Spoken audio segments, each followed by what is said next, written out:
கொன்றுவேன்.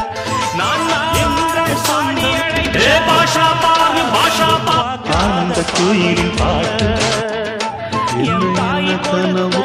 ஒரு சக்தியிரு சொந்தம் பொன்ன தட்டி புத்தி இருக்கு தம்பிடா ஒரு நேரம் இருக்கு அந்த நேரம் எனக்கு பார்த்தா அதை கேட்காத ஆட்களும் இல்லை. சத்தியா தம்பிடா எத்தனை சாமி இருந்தாலும் எனக்கு